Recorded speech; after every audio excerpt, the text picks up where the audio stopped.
आज हम लोग बात करेंगे effect of catalyst on reaction rate. देखिए कैटलिस्ट क्या होते हैं? कैटलिस्ट फॉरेन कंपाउंड होते हैं जो रिएक्शन में पार्टिसिपेट नहीं करते हैं लेकिन रिएक्शन के रेट को इंक्रीज कर देते हैं। Catalyst can not participate in reaction. Catalyst does not participate in reaction but increase rate of reaction. Catalyst कभी भी रिवर्सिबल रिएक्शन के इक्विलिब्रियम को डिस्टर्ब नहीं करते हैं। कैटलिस्ट कभी भी रिएक्शन को इनिशिएट नहीं करते हैं। बस कैटलिस्ट क्या करते हैं? जो इक्विलिब्रियम 2 घंटे में स्टेबल होनी है उस इक्विलिब्रियम को कैटलिस्ट कम टाइम में कर देते हैं। तो यहां पर कैटलिस्ट फॉरेन कंपाउंड होते हैं जो रिएक्शन में पार्टिसिपेट नहीं करते। लेकिन ऐसा नहीं है कि हमेशा कैटलिस्ट फॉरेन कंपाउंड होंगे। कभी कभी क्या होता है? ऑटो कैटालिसिस होती है। ऑटो कैटालिसिस में रिएक्शन में जो प्रोडक्ट बनता है वही प्रोडक्ट रिएक्शन के लिए कैटलिस्ट का काम करने लगता है। उस केस में तो वो फॉरेन कंपाउंड नहीं हुआ क्योंकि रिएक्शन का कंपाउंड, रिएक्शन का प्रोडक्ट वही रिएक्शन में कैटलिस्ट का काम कर रहा है। ठीक है ना? तो पहले देख लेते हैं कि कैटलिस्ट क्या होते हैं। कैटलिस्ट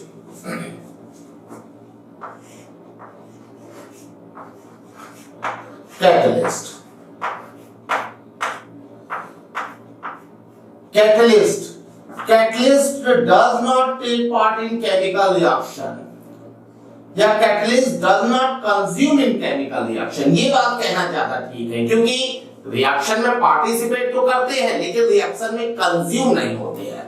तो catalyst does not consume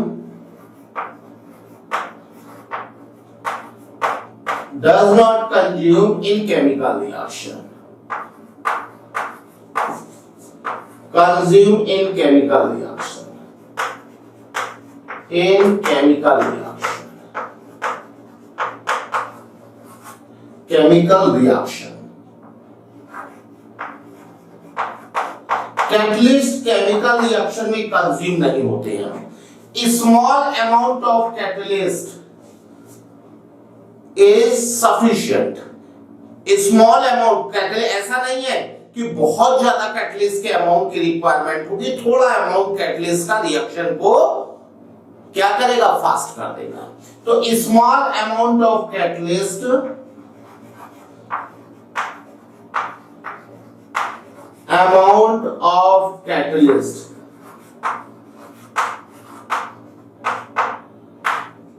is sufficient।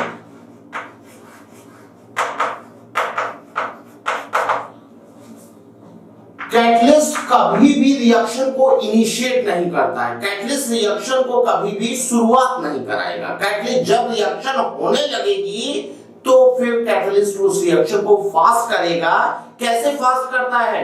Catalyst reaction के पाथ को चेंज कर देता है, या हम ये कहें कैटलिस्ट रिएक्शन में बॉन्ड फिजन में हेल्प करता है। तो यहां पर क्या है? Small catalyst does not initiate reaction.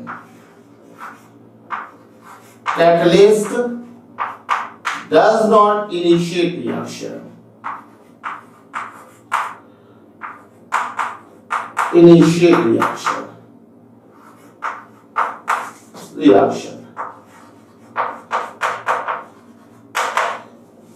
Catalyst does not change equilibrium state of reversible reaction। Catalyst कभी भी equilibrium state वो चेंज नहीं करता। मतलब अगर इक्विलिब्रियम पर 75% रिएक्टेंट प्रोडक्ट में कन्वर्ट हुआ है तो 75% कैटलिस्ट की एब्सेंस में भी इक्विलिब्रियम पर होगा और कैटलिस्ट की प्रेजेंस में भी 75% ही होगा। Catalyst does not change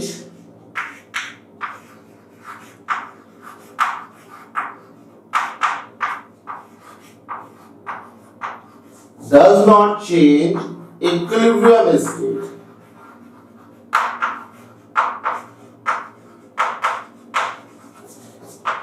State of reversible reaction, state of reversible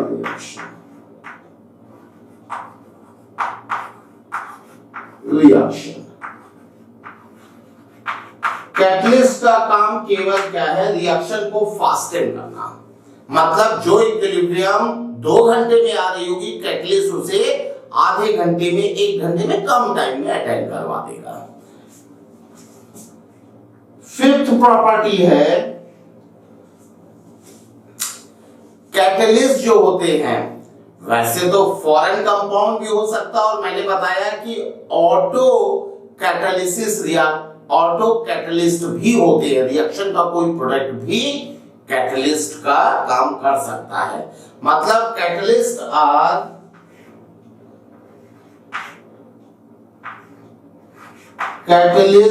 may be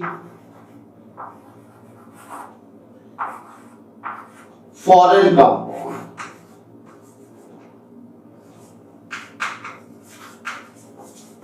compound or any product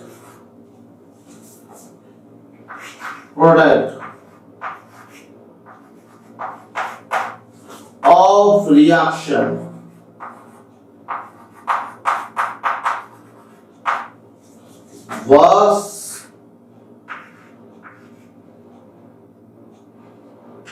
work as catalyst.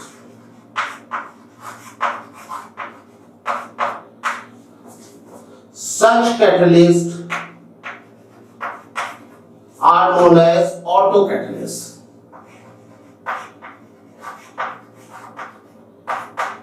Are known as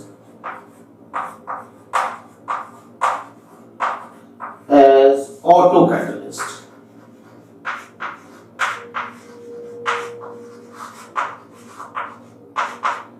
जैसे देखिए, हम इसके एग्जाम्पल देख लेते हैं। एग्जाम्पल जैसे यहां पर KClO3, इसकी हीटिंग करेंगे तो हीटिंग में MnO2 कैटलिस्ट का काम करता है। हीटिंग में ये डिकम्पोज होगा KCl+O2 में। तो यहां पर ये क्या है, फॉरेन कंपाउंड है, कंपाउंड।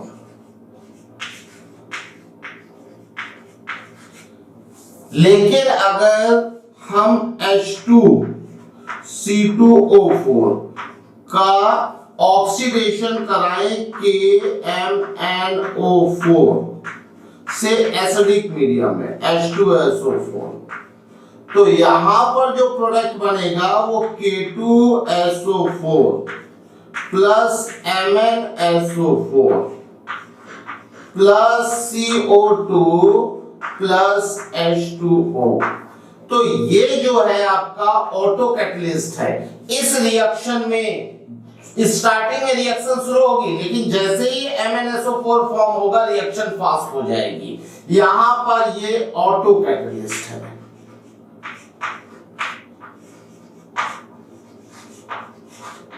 ये है ऑटो कैटलिस्ट। तो ये कैटलिस्ट की कुछ प्रॉपर्टीज थी।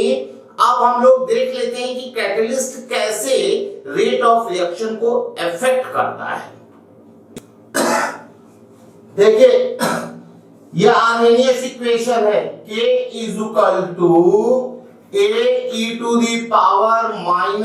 A(-EA/RT). यह आर्हेनियस इक्वेशन है। It is Arrhenius equation.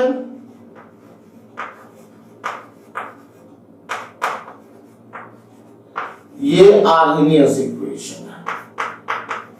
अभी देखिए, यहां पर ये एक्टिवेशन एनर्जी है। कैटलिस्ट क्या करता है, एक्टिवेशन एनर्जी को चेंज कर देता है। Catalyst changes activation energy. अगर इस एक्सिस पर हम प्रोग्रेस ऑफ रिएक्शन काउंट करें, प्रोग्रेस ऑफ रिएक्शन, इस एक्सिस पर हम प्रोग्रेस ऑफ रिएक्शन काउंट कर रहे हैं और इस पर हम काउंट कर रहे हैं एनर्जी।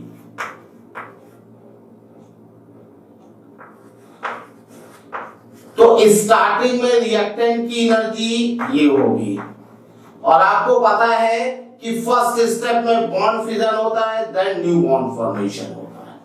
ये x है और ये y है, और ये हम लोग z पोजीशन ले रहे हैं, यहां पर प्रोडक्ट बन गया, प्रोडक्ट। तो देखिए x से y जो है बॉन्ड फिजन हुआ, ये क्या है, बॉन्ड फिजन वाली स्टेप है, और जो हमें बॉन्ड फिजन में एनर्जी देनी पड़ेगी उसे हम बोलते हैं activation energy.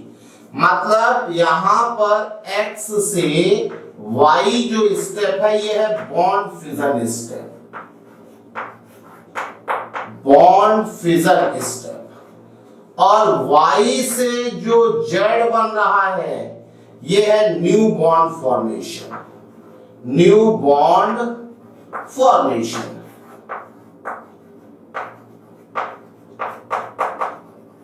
New bond formation step exothermic होती है, इससे हीट निकलती है, और जो बॉन्ड फिजन वाली स्टेप होती है ये होती है एंडोथर्मिक, इसमें हीट देनी पड़ती है, एंडोथर्मिक। तो जब रिएक्टेंट रिएक्ट करता है तो रिएक्शन में क्या होता है, पहले आपको हीट देनी पड़ेगी। जब आप हीट देंगे, ठीक है ना, उस हीट से, अब वो हीट कहां से देंगे, हम थोड़ा ना देंगे, जब मॉलिक्यूल कोलिजन करेंगे तो कोलिजन में जो काइनेटिक एनर्जी होगी मॉलिक्यूल्स की वो चली जाएगी पोटेंशियल एनर्जी के फॉर्म में, और वो पोटेंशियल एनर्जी अगर ये से ज्यादा होगी तभी कोलिजन इफेक्टिव होगा, तभी रिएक्टेंट प्रोडक्ट में बने। मैंने आपको लास्ट लेक्चर में बताया था कि सारे कोलिजन से प्रोडक्ट नहीं फॉर्म होता, कोलिजन प्रॉपर होना चाहिए, कोलिजन इफेक्टिव होना चाहिए। अभी इफेक्टिव कोलिजन के लिए दो कंडीशंस थी, एक तो कंडीशन थी कि भाई जो एटम्स प्रोडक्ट में हैं, प्रोडक्ट के कंपाउंड्स में हैं, उन एटम्स का कांटेक्ट होना चाहिए, प्रॉपर ओरिएंटेशन होना चाहिए कोलिजन में। दूसरा क्या है, कोलिजन में जो पोटेंशियल एनर्जी है वो पोटेंशियल एनर्जी इंक्रीज होके थ्रेशोल्ड एनर्जी से ज्यादा होनी चाहिए, तभी तो बॉन्ड फिजन होगा। जब एक बार बॉन्ड फिजन हो गया तो इसमें तो हीट रिलीज होगी, इसमें तो कोई प्रॉब्लम नहीं, बॉन्ड फिजन होगा तभी आगे रिएक्शन प्रोसीड करेगी। अगर मान लीजिए कि इफेक्टिव कोलिजन नहीं है तो रिएक्टेंट मॉलिक्यूल कोलिजन करेंगे और बाउंस बैक कर जाएंगे, फिर से रिएक्टेंट मॉलिक्यूल ही रहेंगे। प्रोडक्ट मॉलिक्यूल में तभी कन्वर्जन होगा जब क्या होगा, आपका कोलिजन इफेक्टिव होगा, मतलब दोनों कंडीशन फॉलो करेगा। तो यहां पर क्या है कि जब हम कैटलिस्ट यूज करते हैं तो कैटलिस्ट के यूज करने से ये एक्टिवेशन एनर्जी है ये चेंज होती है। अब एक्टिवेशन एनर्जी बढ़ भी सकती है और घट भी सकती है। अगर पॉजिटिव कैटलिस्ट होगा तो एक्टिवेशन एनर्जी कम होगी, और नेगेटिव कैटलिस्ट होगा तो एक्टिवेशन एनर्जी बढ़ेगी। मतलब हम लोग ये बात कर सकते हैं कि कैटलिस्ट दो टाइप के होते हैं। कैटलिस्ट, यहां पर कैटलिस्ट जो है दो टाइप के हैं। एक है पॉजिटिव कैटलिस्ट। अब ये पॉजिटिव कैटलिस्ट क्या होते हैं, positive catalyst, positive catalyst, positive catalyst क्या होंगे, इसमें क्या होगा, रेट जो है वो इंक्रीज हो जाएगा, फास्ट रिएक्शन हो जाएगी, इसमें rate of reaction increases, rate of reaction increases. ठीक है ना। इसकी प्रॉपर्टी क्या होगी, ये एक्टिवेशन एनर्जी को कम कर देंगे। Positive catalyst decreases activation energy, positive catalyst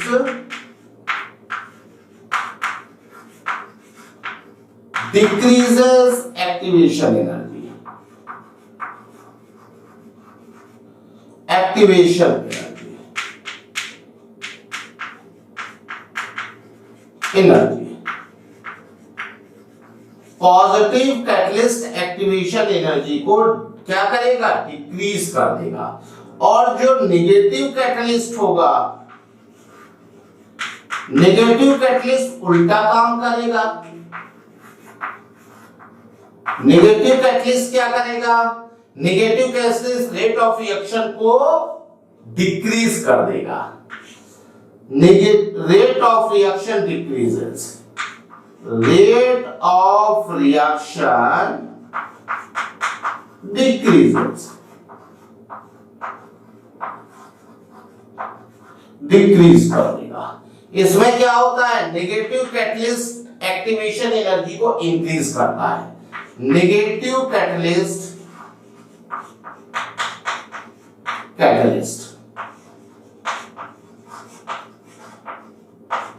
increases activation energy,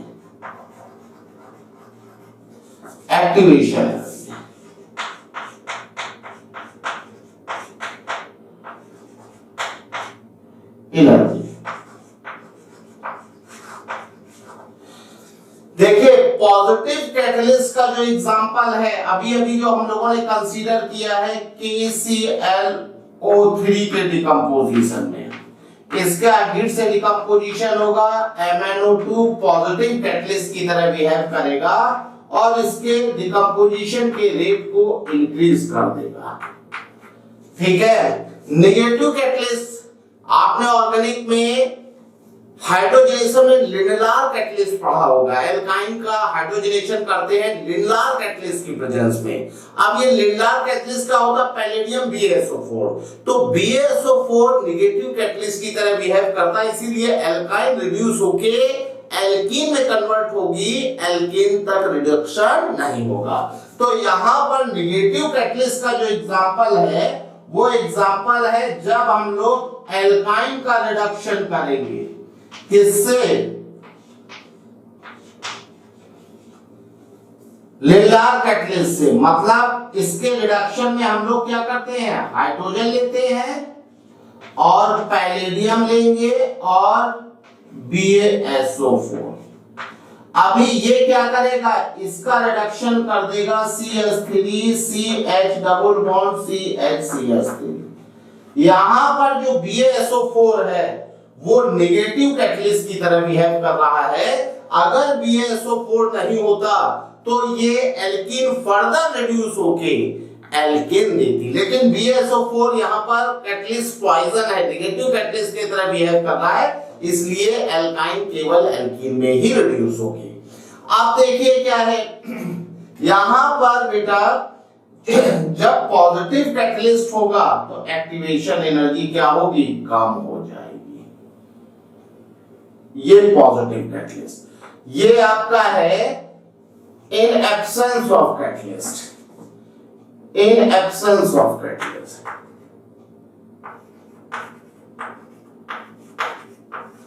of catalyst,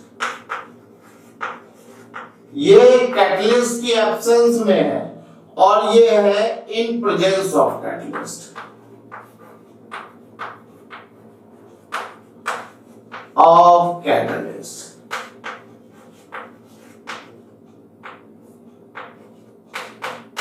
और बेटा ये जो होगी, ये क्या होगी, activation energy EA dash. EA dash जो होगा ये होगा activation energy in presence of positive catalyst. क्योंकि एक्टिवेशन एनर्जी कम हुई है तो पॉजिटिव कैटलिस्ट एक्टिवेशन एनर्जी को डिक्रीज करते हैं। तो यहां पर देखिए क्या है, ये है activation energy in absence of catalyst, activation energy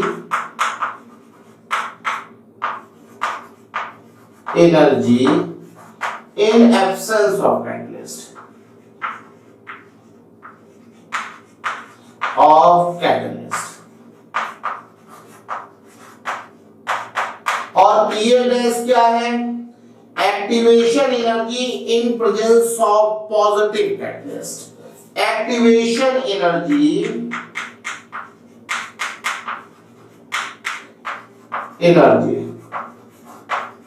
in presence of positive catalyst.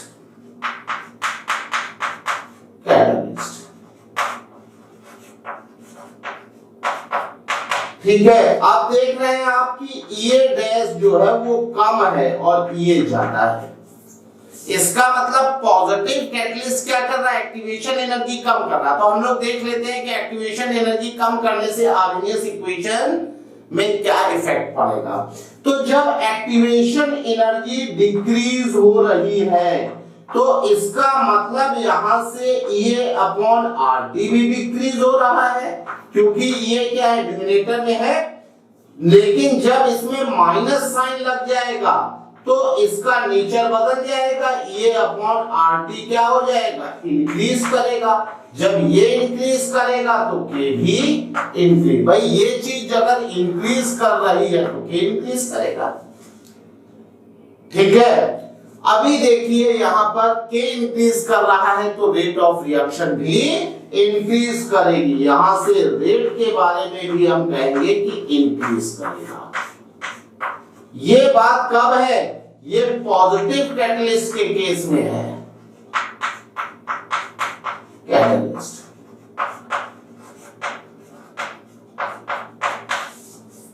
अगर नेगेटिव कैटलिस्ट होगा तो सारा कुछ उल्टा हो जाएगा। नेगेटिव कैटलिस्ट होगा तो एक्टिवेशन एनर्जी ज्यादा हो जाएगी नेगेटिव कैटलिस्ट के केस में, तो ये वहां पर बढ़ गया। जब ये बढ़ेगा तो ये चीज क्या होगी, ये भी बढ़ेगी। नेगेटिव साइन के साथ ये कम होगी, के कम होगा, रेट कम होगा।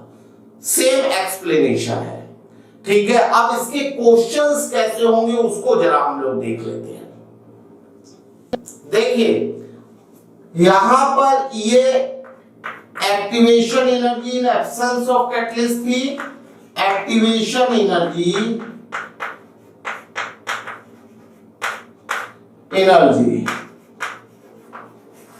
in absence of catalyst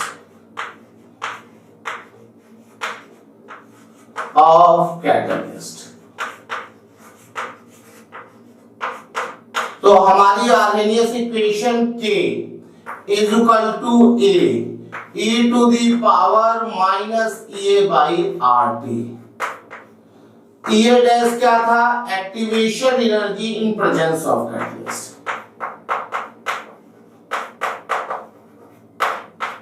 energy in presence of catalyst.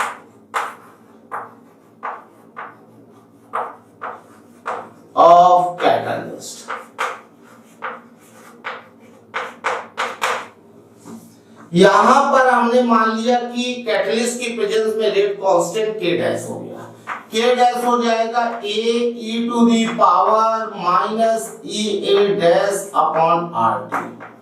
अब इन दोनों को हम इक्वेशन 1 है ये और ये इक्वेशन 2 है। Equation 2 is divided by equation 1। क्या आ जाएगा, k dash upon k, a से a कैंसिल हो जाएगा, e की power minus e a dash upon RT upon e की power minus e a upon RT। ऊपर जाएगा कितना हो जाएगा भाई, e की पावर ये माइनस ये ऊपर जाके प्लस में हो जाएगा, तो ऊपर e a upon RT minus e a dash upon RT। Taking ln both side, हम दोनों तरफ ln ले लेंगे। Taking ln both side. देखिए ln क्या होता है, ln नेचुरल लॉगरिथम होता है। ln x का मतलब होता है log x to the base e। तो यहां पर ln ले लेंगे तो ln k dash upon k is equal to, ये आगे आ जाएगा, यहां से 1 अपॉन RT हम कॉमन ले लेंगे तो e a minus e a dash और ln e की वैल्यू 1 हो जाएगी। यहां पर इसे हम 10 लॉग में चेंज करेंगे तो 2.303 log k dash upon k to the base 10 is equal to 1 upon RT EA minus EA dash. ये हमारा आर्हेनियस इक्वेशन हो गई है। कब? ये आर्हेनियस इक्वेशन है इन presence of catalyst and in absence of catalyst. जब भी कैटलिस्ट का क्वेश्चन दिया जाएगा तो कैटलिस्ट के केस में आपसे दो बातें पूछी जा सकती हैं। वो दे देंगे कि रेट कितने टाइम्स बढ़ रहा है, आप ये बताइए कि कैटलिस्ट की प्रेजेंस में एक्टिवेशन एनर्जी की क्या वैल्यू है। उस केस में आपको K डैश अपॉन K का रेशियो पता होगा, ये पता होगा, E डैश निकालना होगा। और अगर वो कैटलिस्ट की प्रेजेंस में एक्टिवेशन एनर्जी दे देते हैं तो कैटलिस्ट के एब्सेंस में एक्टिवेशन एनर्जी गिवन होगी, कैटलिस्ट की प्रेजेंस में गिवन होगी। उस केस में आपसे पूछेंगे रेट कितने टाइम्स इंक्रीज होगा, तो K डैश अपॉन K का रेशियो पूछेंगे, आप लोग कैलकुलेट कर लेंगे। ये हमारा कैटलिस्ट का इफेक्ट था। अब हम लोग देख लेते हैं effect of temperature on reaction rate. हालांकि effect of temperature on reaction rate हम लोग प्रीवियस लेक्चर में डिस्कस कर चुके हैं, जब हम लोगों ने factor influencing rate of reaction की बात की थी। लेकिन फिर से हम लोग शॉर्ट में देख लेते हैं कि effect of temperature on reaction rate क्या होगा। Effect of temperature on reaction rate, effect of temperature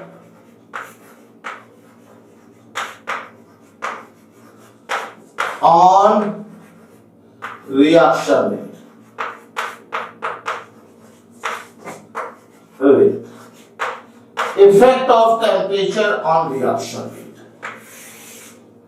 देखिए Arrhenius equation K is equal to A e to the power minus EA upon RT।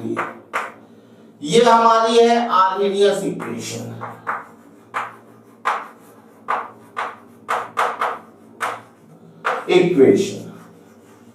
Arrhenius equation ये है, हम लोग देख रहे हैं टेम्परेचर का टर्म ये है। लेकिन अगर हम लोग बात करें प्रैक्टिकली तो टेम्परेचर कैसे रिएक्शन रेट को चेंज करता है। देखिए टेम्परेचर चेंज करने से क्या होगा, अगर हम टेम्परेचर इंक्रीज करने की बात करें तो जो रिएक्टेंट मॉलिक्यूल है उनकी काइनेटिक एनर्जी बढ़ जाएगी। अब काइनेटिक एनर्जी बढ़ने से क्या होगा कि जो रिएक्टेंट मॉलिक्यूल है ज्यादा काइनेटिक एनर्जी के साथ टकराएंगे, तो जो फ्रैक्शन एनर्जी फैक्टर है, मतलब वो कोलिजन्स का परसेंटेज जिनकी एनर्जी थ्रेशोल्ड एनर्जी से ज्यादा हो जाती है, जो कि इफेक्टिव कोलिजन प्रोड्यूस करते हैं, उनका परसेंटेज इंक्रीज हो जाएगा, रेट ऑफ रिएक्शन इंक्रीज हो जाएगा। जब मॉलिक्यूल कोलाइड करेंगे और कोलिजन में मॉलिक्यूल्स के पास इतनी एनर्जी होगी जिससे बॉन्ड फिजन हो पाए, मतलब थ्रेशोल्ड एनर्जी को क्रॉस कर पाए, वही कोलिजन तो इफेक्टिव कोलिजन्स होंगे। तो काइनेटिक एनर्जी बढ़ने से क्या होगा, वो ज्यादा परसेंटेज, ज्यादा मॉलिक्यूल, अगर काइनेटिक एनर्जी के ज्यादा मॉलिक्यूल होंगे, आपको पता है क्या डिस्ट्रीब्यूशन होता है, जो मॉलिक्यूल्स का डिस्ट्रीब्यूशन होता है मैक्सवेल डिस्ट्रीब्यूशन, जिसमें क्या है वेलोसिटी और टेम्परेचर का जो हम लोग वैल्यूएशन देखते हैं, इस पर हम velocity of molecule consider, number of molecule इस पर कंसीडर करते हैं, और इस पर हम लोग वेलोसिटी कंसीडर कर रहे हैं। तो हम लोग देखते हैं कि हर टेम्परेचर पर जो वेलोसिटी होती है वो क्या होती है, हर टेम्परेचर पर हर वेलोसिटी होती है। लेकिन क्या होता है, एक वेलोसिटी ऐसी होती है जो मैक्सिमम मॉलिक्यूल की होती है, जिसे हम मोस्ट प्रोबेबल वेलोसिटी बोलते हैं। ये वेलोसिटी क्या है, ये है most probable velocity, most probable velocity. ठीक है ना। अगर आप टेम्परेचर बढ़ाएंगे तो टेम्परेचर बढ़ाने से क्या होगा कि ये मोस्ट प्रोबेबल वेलोसिटी जो है वो इंक्रीज हो जाएगी। ये most probable velocity VMP dash है। आपको पता होना चाहिए कि ये T टेम्परेचर पर है और ये T डैश पर है। T dash is greater than T। तो जब आप क्या करेंगे, टेम्परेचर इंक्रीज करेंगे तो ज्यादा वेलोसिटी के मॉलिक्यूल, मतलब मोस्ट प्रोबेबल वेलोसिटी आपको ज्यादा मिलेगी। तो जो मोस्ट प्रोबेबल मोस्टली मॉलिक्यूल्स की जो वेलोसिटी होगी वही तो आपको क्या करेंगे, इफेक्टिव कोलिजन्स प्रोड्यूस करेंगे। तो टेम्परेचर बढ़ाने से क्या होता है कि एनर्जी फैक्टर बढ़ जाता है। हम लोगों ने जो आरडीएस इक्वेशन में एनर्जी फैक्टर देखा था, fraction of collision having energy greater than threshold energy, वो फैक्टर आपका इंक्रीज हो जाएगा, जिससे रेट ऑफ रिएक्शन इंक्रीज हो जाएगा। यहां पर देखिए इक्वेशन से अगर हम जज करना चाहें तो जब हम टेम्परेचर इंक्रीज करेंगे तो टेम्परेचर इंक्रीज करने से क्या होगा, ये अपॉन आर टी डिक्रीज करेगा, ये इनवर्स रिलेशन, ये बढ़ेगा तो पूरी वैल्यू कम होगी, ये कम होगी तो माइनस साइन के साथ ये अपॉन आर टी क्या हो जाएगा, इंक्रीज कर जाएगा। जब ये इंक्रीज करेगा तो के इंक्रीज करेगा, के इंक्रीज करेगा तो रेट इंक्रीज करेगा, रेट इंक्रीज करेगा। बात समझ रहे हैं? अब इसके क्वेश्चंस कैसे हम लोग सॉल्व करेंगे, तो क्वेश्चन सॉल्व करने के लिए अगर आप भाई ये इक्वेशन तो एक्सपोनेंशियल फॉर्म में, एक्सपोनेंशियल को कैलकुलेट करने में प्रॉब्लम है तो इसे हम लॉग फॉर्म में चेंज कर लेंगे। RNS equation in log form,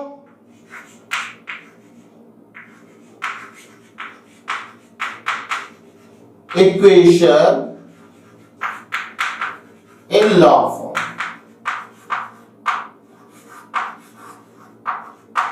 RNS equation log form में हम लोग देख चुके हैं। पहले जब आरएनएस इक्वेशन वाला लेक्चर था तो उसमें हमने बताया था कि इसे लॉग फॉर्म में कैसे चेंज करेंगे। हम डायरेक्टली लिख रहे हैं तो ये हो जाएगा log k to the base 10 is equal to log a to the base 10 minus EA upon 2.303 RT। अब एक क्वेश्चन तो ऐसा होगा कि आपको ये दे देंगे, टेम्परेचर दे देंगे, ए की वैल्यू दे देंगे और वहां से आपको रेट कांस्टेंट पूछेंगे, आप कर लेंगे। लेकिन कभी-कभी क्या होता है, ए जो फ्रीक्वेंसी फैक्टर है इसको थोड़ा सा रिएक्शन के लिए कैलकुलेट करना टफ होता है, तो इसे एलिमिनेट करने के लिए क्या होता है, दो डिफरेंट टेम्परेचर्स पर हम लोग रेट कांस्टेंट निकालते हैं। तो दो different, suppose T is equal to T1 पर रेट कांस्टेंट क्या है, K is equal to K1 है, तो यहां से क्या हो जाएगा, K1 is equal to A e to the power minus EA upon RT1। ये होगा T is equal to T2 पर K क्या है, K2 है, तो यहां से हो जाएगा K2 is equal to A e to the power minus EA upon RT2। इन दोनों को डिवाइड कर देंगे तो K1 अपॉन K2 जो आ जाएगा, डिवाइड करेंगे A से कैंसिल, ये ऊपर चला जाएगा e की पावर EA अपॉन R, क्या आएगा 1 upon T2 minus 1 upon T1। अब ln ले लेंगे, जब ln लेंगे तो क्या होगा, ln K1 upon K2 is equal to EA upon R 1 upon T2 minus 1 upon T1। इससे जब 10 बेस में हम चेंज करेंगे तो ये आ जाएगा 2.303 log K1 upon K2 to the base 10 is equal to EA by R 1 upon T2 minus 1 upon T1। ये हमारी आरएनएस इक्वेशन हो गई दो टेम्परेचर और उनके रेट कांस्टेंट के टर्म में। इसमें क्या होगा, आपको एक टेम्परेचर पर रेट कांस्टेंट गिवन होगा, दूसरे टेम्परेचर पर आपसे रेट कांस्टेंट पूछेंगे, उस केस में एक्टिवेशन एनर्जी देना होगा। तो ये दो तरह के क्वेश्चन आते हैं, एक तो ये आपका सिंगल टेम्परेचर का रिलेशन होगा, उसे आप इससे डील करेंगे। जब दो टेम्परेचर और उनके रेट कांस्टेंट के बारे में इंफॉर्मेशन लेनी होगी तो ये इक्वेशन अप्लाई करेंगे, ठीक है ना। वैसे भी हम लोग टेम्परेचर के इफेक्ट का डिटेल स्टडी पहले कर चुके हैं, ठीक है भाई। आज के लेक्चर में इतना ही रहेगा। अगले लेक्चर में हम बात करेंगे कि रिएक्शन मैकेनिज्म पर केमिकल काइनेटिक्स को हम लोग कैसे अप्लाई करते हैं। ओके, थैंक यू बेटा।